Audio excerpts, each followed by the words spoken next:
Good morning student. Today we going to start with the new topic drainage, that is a geography topic. ये geography का topic है drainage. So before we begin with this topic, I want to tell you that last time हमने क्या complete किया था, physical feature of India. ये topic हमने complete किया था, right? तो अगर किसी ने अभी तक नहीं देखा है या नहीं समझा है तो प्लीज़ उस वीडियो में जाके आप वो टॉपिक अच्छे से रिवाइज कर सकते हो, देख सकते हो, और if you have any doubt there comment there. So let's start with the new topic drainage. Drainage में हम सबसे पहले क्या क्या पढ़ेंगे. सबसे पहले है हमारा इंट्रोडक्शन के बाद है हमने पढ़ना है रिवर्स के बारे में, कौन कौन सी रिवर्स हैं हमारी इंडिया में, और लास्ट में है लेक्स के बाद हमारा आता है role of rivers in economy, और सबसे है रिवर पॉपुलेशन लास्ट का टॉपिक. So let's start with the introduction. Drainage is a term signifying the river system of an area. A drainage basin or river basin is an area which is drained by a single river. An upland that separate two drainage systems that are next to each other is called water divide. So students, drainage का यहाँ पे term का क्या मतलब है. वो area जो river system का एरिया को हम क्या कहते हैं, ड्रेनेज कहते हैं. The river system of an area, जहाँ से पानी जाता है, ठीक है. ए ड्रेनेज बेसिन और a river basin is area which is drain by single river. जहाँ से वो पानी जा रहा है, वो एरिया जहाँ से जितना भी वो पानी निकाल के लेके जाता है, जिसको आप नाला कह सकते हो, राइट. वो एरिया जहाँ से वो पानी जाएगा उसको हम कहते हैं सिंगल. और सिंगल रिवर की बात कर रहा हूँ, बहुत सारी रिवर्स की नहीं बात कर रहा. एंड और वाटर डिवाइड क्या होता है, मान लो सिंगल रिवर जा रही है और उसके बाद वो आगे जाके दो पार्ट्स में हो जाती है, और जो एरिया जो क्या करता है उस रिवर को दो हिस्सों में डिवाइड कर देता है, उसको अपलैंड, वो अपलैंड एरिया जो सेपरेट कर देता है टू ड्रेनेज सिस्टम को एक दूसरे से अलग कर देता है, वाटर डिवाइड कर देता है, राइट. आप इसको ऐसे भी कह सकते हो कि ड्रेनेज जो है वो डिस्क्राइब करता है रिवर सिस्टम को, एक रीजन का, ठीक है. छोटे छोटे जो नदी से पानी आता है, मेन चैनल में आ जाता है, वो क्या बनती है, लार्ज वाटर बॉडी बन जाती है, चाहे वो लेक हो, पूल हो, ओशन हो, ठीक है. वो एरिया एक एरिया से ही आएगी ना, रिवर ड्रेन करती हुई आएगी, नाले से आएगी वो पानी. सिंगल रिवर जब होगा उसको ड्रेनेज बेसिन कहते हैं. और जैसे ही क्या होता है, एक सामने पहाड़ आ जाता है और वो क्या हो जाती है, दो हिस्सों में बट जाती है. उस अपलैंड एरिया को हम कहते हैं water divide. On the basis of region, there are two river system of India, the Himalaya rivers and the Peninsular rivers. So बेटा, जब हम इंडियन रिवर्स की बात करते हैं तो हमारी जो इंडियन रिवर्स हैं वो ओरिजिन से हम डिवाइड कर देते हैं. तो एक रिवर कौन सी है, एक हिमालयन रिवर्स है, और दूसरी कौन सी है, दूसरी है हमारी पेनिनसुलर रिवर्स. तो अब हम पढ़ेंगे पेनिनसुलर रिवर्स और हिमालयन रिवर्स के बारे में. So first one is the Himalayan rivers.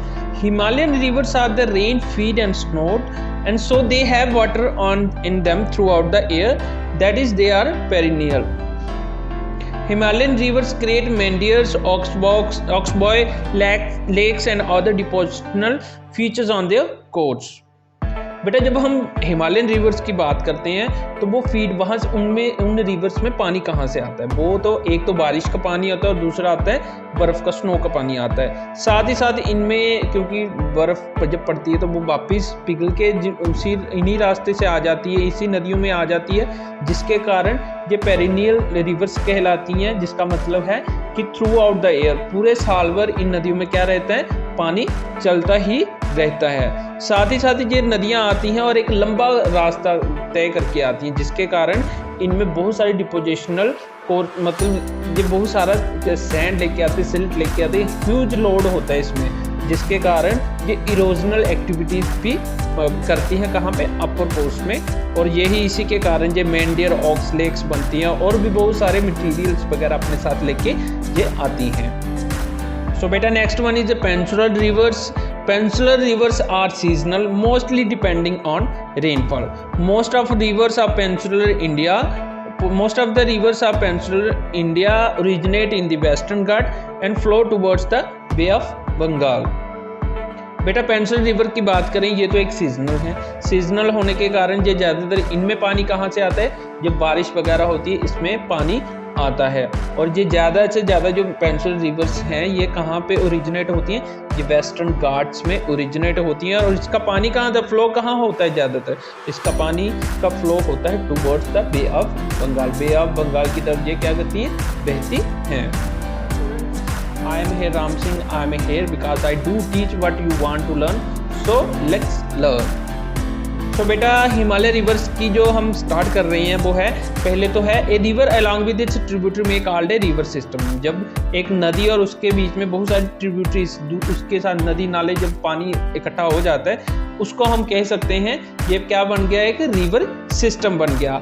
अब हिमालय रिवर्स में हम कौन कौन सी रिवर्स के बारे में पढ़ेंगे। The Himalayan rivers are Indus, Ganga and Brahmaputra. The Indus, the Ganga and the Brahmaputra, इन सब रिवर्स के बारे में हम पढ़ेंगे। So first one is the Indus river system.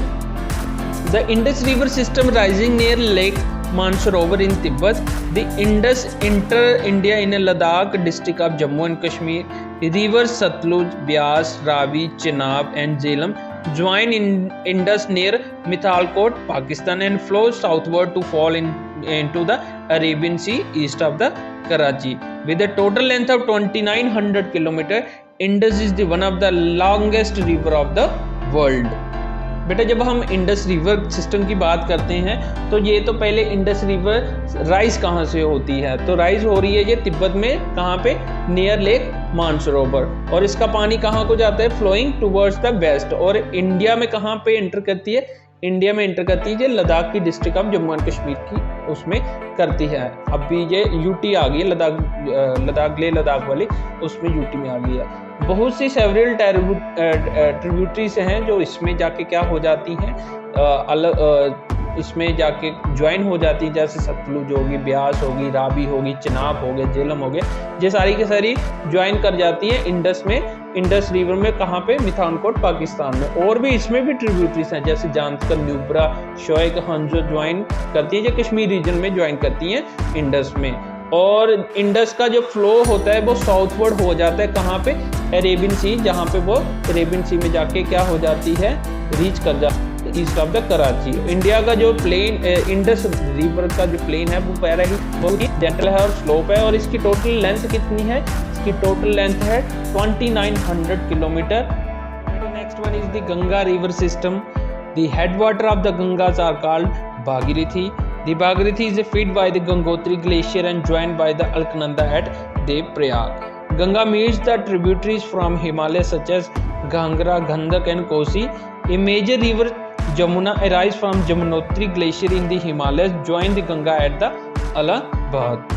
So बेटा सर स्टार्टिंग में जब हम बात करते हैं कि हेड वाटर गंगा कहाँ से स्टार्ट होती है, वो है भागीरथी से। रिवर सिस्टम में जो स्टार्टिंग कहाँ से होती है गंगा की, वो है भागीरथी, और गंगोत्री ग्लेशियर का उसको पानी आता है। और साथ ही साथ अलकनंदा जो है देवप्रयाग में उत्तराखंड से वो क्या बन जाती है, गंगा बन जाती है।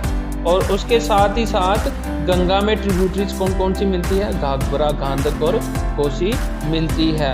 और साथ ही साथ ये मेन रिवर है जो जमुना, जो जमुनोत्री ग्लेशियर जो हिमालय से वो स्टार्ट होती है, वो भी ज्वाइन कर जाती है गंगा में, कब, इलाहाबाद में। Other tributaries Chambal, Betwa and Son come from peninsular upland to join the Ganga. Ganga is joined by Brahmaputra and flow through Bangladesh to reach Bay of Bengal. और भी जो ट्रिब्यूटरीज हैं वो भी जैसे चंबल होगी, बेतवा हो गया, सन हो गया, ये सारी की सारी पेनिनसुलर रिवर्स थी। और ये जहाँ कहाँ पे ज्वाइन कर जाती है, गंगा में ज्वाइन कर जाती है। गंगा जो है वो ब्रह्मपुत्र के साथ मिलती है थ्रू बांग्लादेश, और कहाँ पे जाती है, वो बे ऑफ बंगाल में जाती है। The delta formed when the Ganga and Brahmaputra flow into Bay of Bengal is known as Sundarban Delta. The length of Ganga is over 2500 km and it develops large meanders. तो बेटा जब हम गंगा और ब्रह्मपुत्र जो flow करती है, flow कहाँ पे करती है, बे ऑफ बंगाल में रीच करती है, तो वो वहाँ पे बहुत सारा डेल्टा, बहुत सारा एरिया वो क्या करती है, वहाँ पे कवर करती है, जहाँ पे समुद्र पे पानी जो चला जाता है, जिसके कारण वहाँ पे एक डेल्टा बनता है और उसको कहते हैं हम सुंदरवन डेल्टाज, राइट। और ये एक क्या है, one of the world biggest delta भी कहलाता है। और साथ ही साथ जो गंगा रिवर की लेंथ है वो कितनी है 2500 किलोमीटर। बेटा next one is the Brahmaputra river system originating in Tibet very close to sources of Indus and Satluj. Brahmaputra enter India in Arunachal Pradesh to flow to Assam, joined by many tributaries. The tributaries that join Brahmaputra are Dibang, Lohit and Kanula. The Brahmaputra has a braided channel in its entire length in Assam to form many riverine islands. Unlike other North Indian rivers, the Brahmaputra is marked by huge deposit of silt on its bed, causing river bed to rise. बेटा Brahmaputra river की बात करें तो ये Brahmaputra river rise करती है तिब्बत से, और ये बहुत ही क्लोज है किसके, इंडस और सतलुज के क्या बोलते हैं ईस्ट ऑफ मानसरोवर लेक के बहुत क्लोज है सोर्सेस जो इसके हैं। ये थोड़ी सी स्लाइटली लॉन्गर देन है इंडस से, और इसका जो मोस्ट ऑफ इट्स कोर्स लाइस है, जो ज़्यादा से ज़्यादा कोर्स है वो क्या है, भारत के बाहर है। जब ये ऑन द रीचिंग द नामचा बारमा, और ये क्या करती है, यू टर्न लेती है और एंटर करती है ये Arunachal Pradesh through A George. और इस यहाँ पे क्या होता है, दिहांग और जो अलग जैसे दिवांग, ये अलग अलग ट्रिब्यूटरीज हैं, ये क्या करती हैं, ब्रह्मपुत्र में मिक्स हो जाती है, समा जाती है, फॉर्म कर जाती है असम में जाके। और तिब्बत से ये छोटा स्मॉलर वॉल्यूम होता है वाटर का, उसके बाद क्या होती है, ये कोल्ड रीजन से होती हुई आती है इंडिया में पहुँचते पहुँचते इसका जो वॉल्यूम होता है वाटर का वो बहुत ही बड़ा हो जाता है, और कंसीडर अमाउंट ऑफ सिल्ट इसमें आता है, जिसके कारण ये passes all area of high rainfall. इसके कारण ये सारे के सारे जो हाई रेनफॉल एरिया होते हैं पास करते हुए आती है। इसी के कारण कई बार क्या होता है, रेनी सीजन में ये रिवर क्या करती है, ओवरफ्लो हो जाती है, और जिसके कारण वाइड स्प्रेड डेवस्टेशन भी होती है। ज़्यादातर कहाँ होती है, ये असम और बंगाल में, और ये फ्लो करती हुई कहाँ पे जाएगी, बे ऑफ बंगाल में जाएगी। One is the peninsular rivers. तो पेनिनसुलर रिवर में मेजर रिवर कौन कौन सी है, the major river of peninsula Mahanadi, Godavari, Krishna, Kaveri, ये सारी की सारी फ्लो कहाँ को करती है, ईस्टवर्ड करती है to drain into the Bay of Bengal. वो कहाँ पे जाके मिक्स होता है, उनका पानी बे ऑफ बंगाल में जाता है। The Tapi and Narmada are the only river which flow west to make estuary and drain into the Arabian sea. उन सब का पानी कहाँ पे जाता है, अरेबियन सी में जाता है। The drainage basins of peninsular rivers are comparatively small in size. Comparatively किसके साथ, जब नॉर्थ की रिवर्स की बात करते हैं और इनको करते हैं, तो इनका जो ड्रेनेज बेसिन है वो बहुत छोटा है उनके मुकाबले में। पेनिनसुलर रिवर्स में सबसे पहली रिवर है द गोदावरी बेसिन। ये क्या है, the Godavari begins in Nashik district of Maharashtra and is the largest peninsular river. It's large basin cover most part of the Maharashtra, Madhya Pradesh, Odisha and Andhra Pradesh. The tributary which join the Godavari include Purna, Bharda, Parnihita, Manjra, Vanganga and Penganga. Because of its length and the area it covers, Godavari is also known as the Dakshin Ganga. Godavari drains into the Bay of Bengal. जब हम peninsular reverse की बात करते हैं तो गोदावरी क्या है, largest peninsular river है, और ये कहाँ से स्टार्ट होती है, ये नासिक डिस्ट्रिक्ट का महाराष्ट्र से स्टार्ट होती है, ठीक है। और इसका जो लार्जेस्ट क्या बोलते हैं उसको बेसिन है, वो कवर करता है महाराष्ट्र, मध्य प्रदेश, उड़ीसा, आंध्र प्रदेश। तो इसमें ट्रिब्यूटरीज कौन कौन सी ज्वाइन करती हैं, पर्ना, वर्धा, परनहिता, मंजरा और वानगंगा एंड पेनगंगा। इसकी जो लेंथ है और इसका जो कवर एरिया करती है, इसके कारण इसको क्या कहते हैं, दक्षिण गंगा भी कहते हैं। और ये कहाँ पे, इसका पानी कहाँ पे जाता है, इसका पानी ड्रेन करता है बे ऑफ बंगाल में। नेक्स्ट पेनिनसुलर रिवर है हमारी the Mahanadi basin. The Mahanadi rises in the Chhattisgarh and 860 kilometre long river Chhattisgarh to flow through Odisha to reach the Bay of Bengal. Mahanadi river basin is shared by Maharashtra, Odisha, Jharkhand and Chhattisgarh. जब हम महानदी रिवर्स की बात करते हैं, बेसिन की बात करते हैं, तो ये कहाँ से स्टार्ट होती है छत्तीसगढ़ में, ये हाईलैंड एरिया से स्टार्ट होती है और ये फ्लो करती है उड़ीसा से होती हुई और बे ऑफ बंगाल में जाके ये रीच करती है। इस रिवर की लेंथ है 860 किलोमीटर और इसका जो ड्रेन बेसिन है वो शेड किस किस के साथ होता है, छत्तीसगढ़, झारखंड, उड़ीसा एंड महाराष्ट्र के साथ। The next peninsular river, the Krishna Basin. The 1400 km long Krishna River rises from a spring near Mahabaleshwaram to reach the Bay of Bengal. The tributaries of Krishna include Bhima, Musi, Ghatprabha, Koyana, Tungabhadra. The Krishna Basin is shared by Maharashtra, Karnataka and Andhra Pradesh. बेटा जब हम Krishna basin की बात करते हैं तो ये कहाँ से स्टार्ट होती है? ये स्प्रिंग नियर महाबलेश्वरम से स्टार्ट होती है। कितना फ्लो करती है? जब 1400 किलोमीटर का एरिया करती है और रीच करती है बे ऑफ बंगाल में।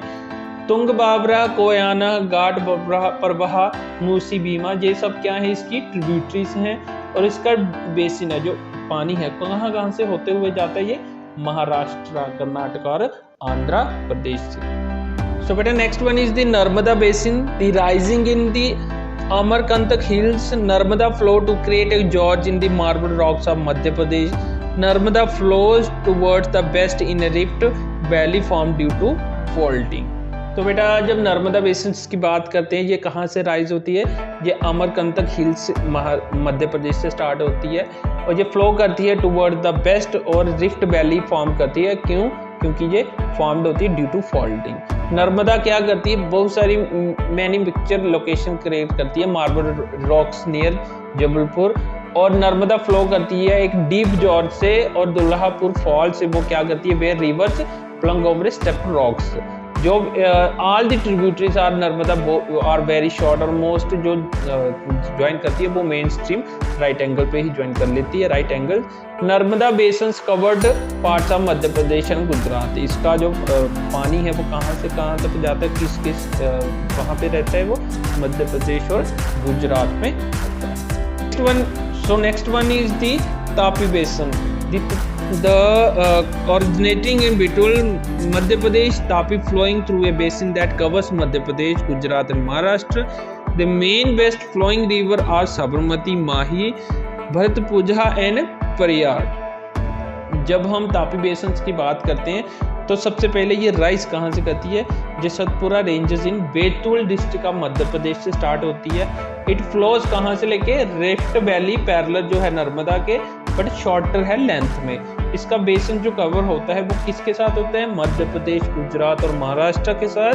और जो मेन बेस्ट फ्लोइंग रिवर है साबरमती, माही, भरतपुजा, परियर, ये क्या है? इसके साथ मिक्स हो जाती हैं। The last major river of peninsular rivers are the Kaveri Basin. Kaveri basins originating in Brahmagiri range of Western Ghats. The Kaveri reaches the Bay of Bengal at Kaveripatnam, sharing its basin with the Karnataka, Tamil Nadu and Kerala. जब हम Kaveri basin की बात करते हैं, Kaveri rise कहाँ से करती है? ब्रह्मगिरी रेंज ऑफ वेस्टर्न घाट से स्टार्ट करती है और रीचेस होती है bay of Bengal, south of Cuddalore in Tamil Nadu. Total length है इस रिवर की 760 किलोमीटर और मेन ट्रिब्यूटरी है इसकी Amaravati, Bhavani, Hemavati, Kaveri. Its basin drains कहाँ से होती हुए जाती है? Karnataka, Kerala and Tamil Nadu. So better next topic is the lake. Most lakes are permanent while other contain water only during the rainy season. Some lakes are a result of glacial action and ice sheets, and some may have formed by wind, river action and human activity. A river meandering across a floodplains form a cutoff that later develop into oxbow lakes. Glacial lakes are formed when glaciers dig out at a basin which is later filled by snowmelt. Some lakes like Bulhar Lake in Jammu Kashmir result from tectonic activity. Apart from the natural lakes, the damming of the rivers for the generation of hydel power has also led to formation of lakes. Lakes help to regulate river water flow, prevent flooding, add to the develop hydel power, modern climate, maintain aquatic ecosystem, enhance natural beauty, develop tourism and provide recreation. As you know that India has many lakes. India में बहुत सारी lakes हैं। These different from one another in size and other characteristics. सभी एक दूसरे से अलग हैं, चाहे साइज की बात करें या उसका कैरेक्टरिस्टिक्स की बात करें। कुछ रिवर्स हैं वो कैसे बनी है, क्या रिजल्ट है? एक्शन ऑफ ग्लेशियर हो सकता है, आइस शीट्स हो सकती हैं। बाकी रिवर्स कुछ विंड्स के होंगे या रिवर एक्शन होगा या ह्यूमन एक्टिविटीज़ के कारण हो सकते हैं। एक मेंडियन रिवर जो क्रॉस करती है फ्लड प्लेन कैसे फॉर्म करती है, वो कट ऑफ कर देती है और उस एरिया को वो इनटू ऑक्सबॉक्स लेक्स बना देती है। From lagoons in the coastal area, Chilika lake, Pulicat lake and Kolleru lake. ऐसी लेक्स कोस्टल एरिया के पास भी होती हैं और मोस्टली जो लेक्स होती हैं वो हिमालय रीजन से जो आती हैं, जैसे वो मोस्टली कैसी हैं, फ्रेश वाटर लेक्स हैं और दे आर मेनली किसकी बनी है, वो ग्लेशियल ओरिजिन्स की हैं। जैसे कि बुलहर लेक है जम्मू कश्मीर में, वो रिजल्ट किसका, टेक्टोनिक, और ये एक it is a largest fresh water lake in India. Dal lake, Bhimtal, Nainital, Loktak, ब्रह्मपनी are some important fresh water lakes हैं ये। अपार्ट फ्रॉम नेचुरल लेक्स, अगर हम नेचुरल लेक्स जो खुद ब खुद बनी है उसको छोड़ दें तो बहुत सी रिवर्स में से क्या करने के लिए, हाइड्रो पावर जनरेट करने के लिए हम क्या बनाते हैं, फॉर्मेशन ऑफ लेक्स होती है। जैसे गुरु गोविंद सागर, भाखरा नंगल डैम है, ठीक है। Lakes are of great value to human beings because they help to regulate the flow of river. साथ ही साथ ये हेल्प भी करती हैं लेक्स क्योंकि वाटर का फ्लो बनाने के लिए रिवर में, और जब हैवी रेन होती है फ्लडिंग वगैरह को प्रिवेंट करने के लिए भी ये लेक्स हेल्पफुल रहती हैं। इसके साथ ही ये यूज़ भी की जाती हैं डेवलपिंग हाइड्रो पावर्स के लिए, और साथ ही साथ मॉडरेट क्लाइमेट सराउंडिंग कर देती है और मेंटेन इक्वेटिक इकोसिस्टम को बनाने के लिए या इन्हेंस करने के लिए नेचुरल ब्यूटी को, तो ये लेक्स का हेल्पफुल रहता है। लेक हमें टूरिज्म और प्रोवाइड रिक्रिएशन एरिया को हेल्प करती है lakes. Inland salt water lakes are mainly found in, अगर हम सॉल्ट वाटर वाली लेक्स की बात करें वो राजस्थान में पाई जाती है, सांबर लेक, और वो किसके लिए यूज होती है, it is used for producing salt. So बेटा next is the role of river in economy. अब हमारी रिवर्स का क्या रोल है इकोनॉमी में। Rivers are natural sources of water, settlements on river banks have developed into cities, river are used for irrigation, navigation, hydro power generation, all vital for the India and agriculture economy. जब हम role देखते हैं river का वो बहुत ही ज़्यादा है। सबसे पहले है कि नेचुरल सोर्स है किसका, वाटर का, रिवर से, और साथ ही साथ ये भी देखो कि जो ज़्यादातर पहले लोग थे अभी भी लोग हैं पानी के पास ही रहना ज़्यादा पसंद करते हैं, इसलिए नदियों के किनारे क्या हैं, छोटे छोटे जो सेटलमेंट्स हुए थे अब वो क्या हो गए हैं, बड़ी बड़ी सिटीज़ में कन्वर्ट हो गई हैं।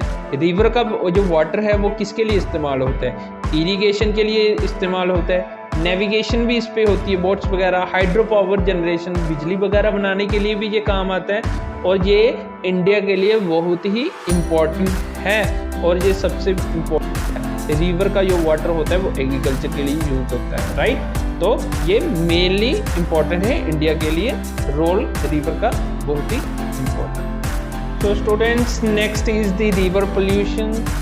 Quality of river water is affected by growing domestic, municipal, industrial and agricultural demand. A heavy load of untreated sewage and industrial effluents are emptied into the river and affecting river's self-cleaning property.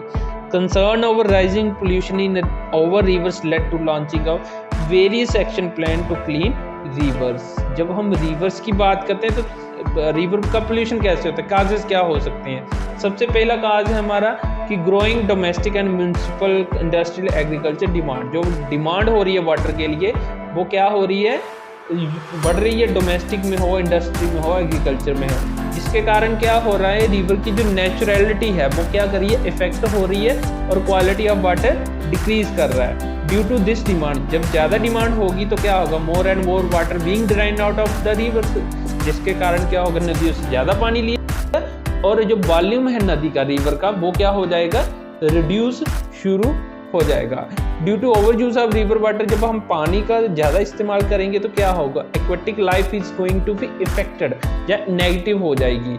जो aquatic life है वो क्या होना शुरू हो जाएगी, decrease होना शुरू हो जाएगी। और साथ ही साथ हैवी लोड है किसका, अनट्रीटेड, जो भी गंदा पानी आता है उनको बिना उसको ट्रीट किए भेज देते हैं, चाहे इंडस्ट्री की बात हो चाहे और किसी की बात हो, रिवर में फेंक देते हैं, जिसके कारण क्या होती है, rivers are going to be a very polluted one, polluted हो रही है, जिसके कारण बहुत सारे राइजिंग ऑफ पोल्यूशन के कंसर्न के कारण बहुत सारे एक्शन प्लान किए गए हैं ताकि रिवर्स को क्या किया जा सके, साफ किया जा सके। जैसे एग्जाम्पल है आपकी गंगा एक्शन प्लान है, लोगों को न्यूज़पेपर, रेडियो, न्यूज़ और टीवी के तहत क्या किया जाता है, अवेयर किया जाता है कि लोग अपनी रिवर्स को बचाएं और उनको गंदा ना करें, ताकि जो रिवर पोल्यूशन है वो बढ़े ना, कम हो। सो बेटा now going to be recap, हमने क्या क्या पढ़ लिया। सबसे पहले हम इंट्रोडक्शन पढ़ा ड्रेनेज के बारे में। उसके बाद जो हमारी इंडिया में 2 टाइप्स ऑफ रिवर सिस्टम होता है, एक हिमालय रिवर है, दूसरा पेनिनसुलर रिवर्स है। हमने हिमालय रिवर में Indus river, Ganga river, Brahmaputra river के बारे में पढ़ा, और उसके बाद पेनिनसुलर रिवर में गोदावरी, महानदी, कृष्णा, नर्मदा, तापी और कावेरी के बारे में पढ़ा। After that we read about the lake, और उसके बाद रोल रिवर के क्या है इकोनॉमी में वो पढ़ा, और लास्ट में हमने रिवर का पढ़ा कि रिवर में पोल्यूशन और क्या क्या उसमें से थोड़े से एक्शन किए गए हैं ताकि पोल्यूशन थोड़ा कम हो सके। So beta, that's all in this chapter. If you have any doubt, any queries, you may comment below. Thank you all.